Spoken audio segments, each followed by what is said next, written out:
Yes, this is Lima Dunbar for iTunes Entertainment Magazine, as well as the Ladies Chat Room and Women of Culture. And here we are at it's a reception for the Jamaican Tourist Board at the Doubletree Hotel. And this is Mr. Wayne Golden, who is also an attorney, and he is part of one of the board members for the Jamaican Diaspora. Correct. Did I get it good? Correct. You got it perfect.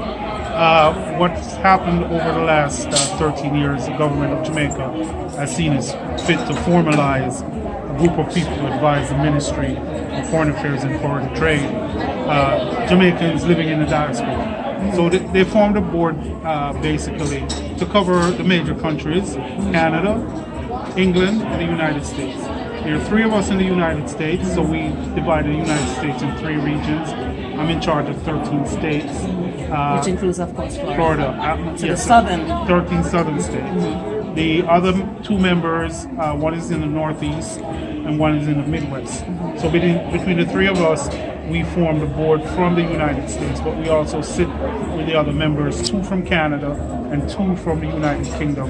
And then we have also a youth component to the board. So how often does the board actually meet? Officially, we meet every quarter, whether it's by teleconference or we actually physically go to Jamaica. However, there are in-between meetings. For example, in our region, as board members, we get together almost every week on a weekly basis on a conference call. We discuss issues that are common to our different areas, and we collaborate. Right now, we're planning our conference for the Jamaica Diaspora in the United States for this September in Atlanta. So that's really what we're working on right now. And we're trying to move the diaspora to a different level from just people they think of as sending home barrels and remittances. One of the things I'd like you to highlight, or I should say explain for our listeners, because I got to tell you, not everyone understands the term diaspora. Right. You recognize that, right? Yes. And then the next thing with that is, what are the goals of the Jamaican diaspora, the collective? So let's just address those 2 things. Define for them diaspora. Diaspora is just people scattered away from their country of birth. Okay. So the Jamaican diaspora is all over the world. Just like you have a Jewish diaspora, you have an Irish diaspora, you have a Polish diaspora, you have an Italian diaspora. But we have recognized that there are over 2.5 million Jamaicans living outside of Jamaica. And that is phenomenal. I think the attention came about because of all the monies that were being sent back to Jamaica, all the assistance that was being given to Jamaica by members of the diaspora. So the long-term goal is for us to get more organized within the diaspora, not necessarily to influence policy in Jamaica, because we first have to influence policy where we live.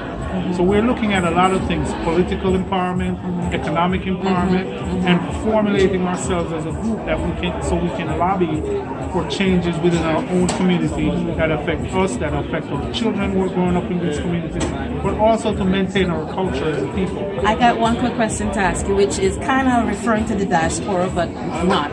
So with the new census that they're going to do, they took out that question about citizenship.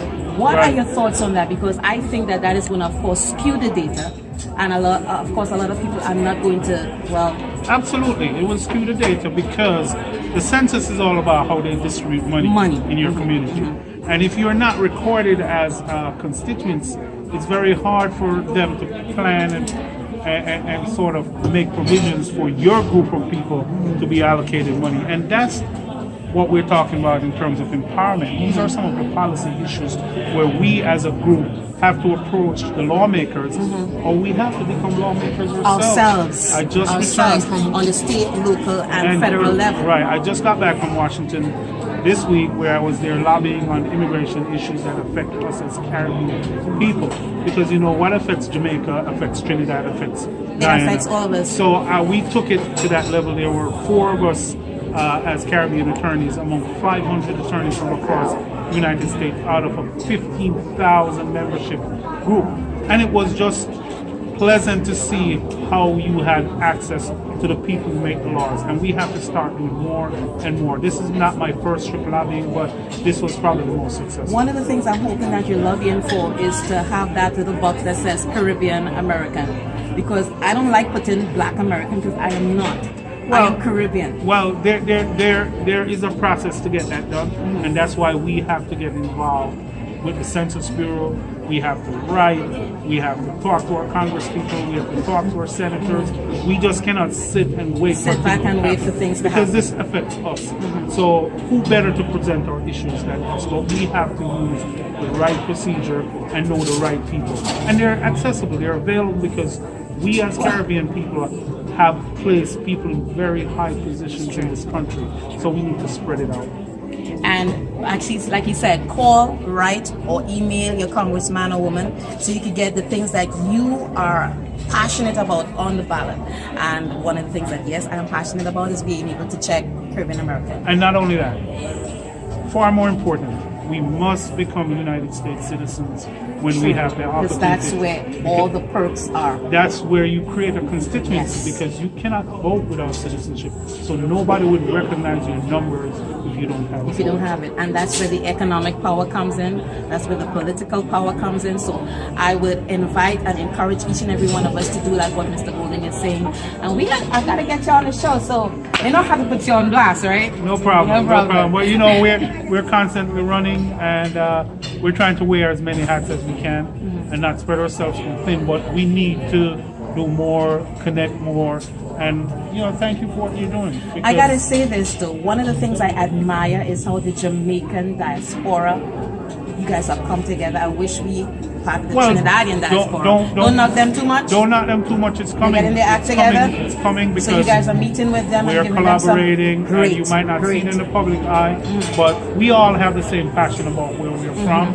But as Caribbean people, sometimes some people take the lead, but it's not who leads, it's who gets in the race, and then we're gonna get bigger and bigger and more powerful. So don't knock them; they're coming. I'm listening to you. I'm pulling up my socks. I'm not gonna knock them, but just put a move on it. All right? Yes. Okay. Encourage people, be a part of the solution, not part of the problem. Yeah. Don't sit at home and just watch. Get involved. Get involved. Mr. Golding, thank you. Thank you, and I'll catch you later. Keep up the good work. I'm working on it. Beautiful. Take care. Mr. Take Wayne care. Golding, attorney Wayne Golding. This is Lima Dunbar for the iTunes Entertainment Magazine, the Ladies Chat Room, and of course, Women of Culture. Signing off here. See you later. See you later.